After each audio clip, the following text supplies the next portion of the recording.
Hi friends, welcome to Tamil cinema. இன்னைக்கு நாம என்ன படத்தை பத்தி பார்க்க போறோம் அப்படின்னா பகவத் கேசரி 2023 தெலுங்குல மெகா ஹிட்டான படம். இந்த படத்துல ஹீரோவா நம்ம பாலகிருஷ்ணன் நடிச்சிருக்காரு, ஹீரோயினா காஜல் அகர்வால் நடிச்சிருக்காங்க. இந்த படத்தோட முக்கிய கதாபாத்திரமா நம்ம ஸ்ரீலீலா பண்ணியிருக்காங்க.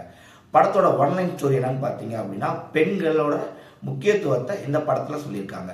ஸோ இந்த படம் ரொம்ப மெகா ஹிட் ஆனிச்சு. இந்த படம் தான் இப்போ ரீமேக்காக ஜனநாயகன்ற பேரில் வரப்போகுது அப்படின்னு சொல்லிட்டு ஒரு ரூமரும் பரவிட்டு இருக்குங்க.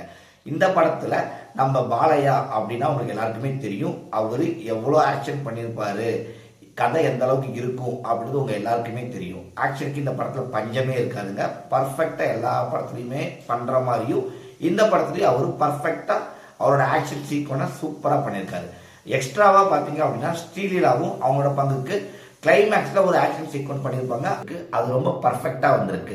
இந்த படத்தில் பார்த்தீங்க அப்படின்னா பெண்களோட முக்கியத்துவத்தை ரொம்ப பெருமையாக சொல்லியிருப்பாங்க. இந்த படம் தெலுங்குல மெகா ஹிட் ஆனிச்சு. தமிழ்லையும் இந்த படம் ஓரளவுக்கு நம்ம மக்கள் ரசிகர்களுக்கு எல்லாருமே பிடிச்சிருந்துச்சு. ஸோ இந்த படத்தை நம்ம ஜி திரையில் ஜி தமிழ் அண்ட் ஜி திரையில் போடுறாங்க. கண்டிப்பாக எல்லாருமே பாருங்கள். இந்த படத்தில் உங்களுக்கு பகவத் கேசரி அப்படின்ற கேரக்டரில் நம்ம பாலையா பண்ணியிருக்காரு. அவரோட ஆக்ஷன்லாம் பார்த்தீங்க அப்படின்னா பழைய படத்துக்கும் இந்த படத்துக்கும் ரொம்ப டோட்டல் டிஃப்ரெண்ட்டாகவே இருக்குது. இந்த படத்தில் அவரு ரொம்ப ஹீரோவான்றதை விட ஒரு அப்பான்ற கேரக்டரில் ரொம்ப நல்லாவே பண்ணியிருக்காரு. அவங்களுக்கு ஈக்குவலாகவே நமக்கு காஜல் அகர்வால் நடிச்சிருக்காங்க. அவங்க ஒரு ஹீரோயின் சீக்வன்ஸ் பண்ணியிருக்காங்க. அவங்களுக்கு ஒரு முக்கியமான ரோல் கொடுத்துருக்காங்க. ஆனால் படம் பார்த்தீங்க அப்படின்னா முழுக்க முழுக்க நம்ம ஸ்ரீலீலாவை சுற்றி தான் படம் நகரும். ஸோ இந்த படம் ரொம்ப நல்லா இருக்கு. கண்டிப்பாக பாருங்க. பார்த்துட்டு உங்களோட ரிவ்யூவை இந்த படத்துக்கு கொடுங்க. இதே மாதிரி நான் நிறைய படம் அப்டேட்ஸ் உங்களுக்கு கண்டிப்பாக கொடுப்பேன்.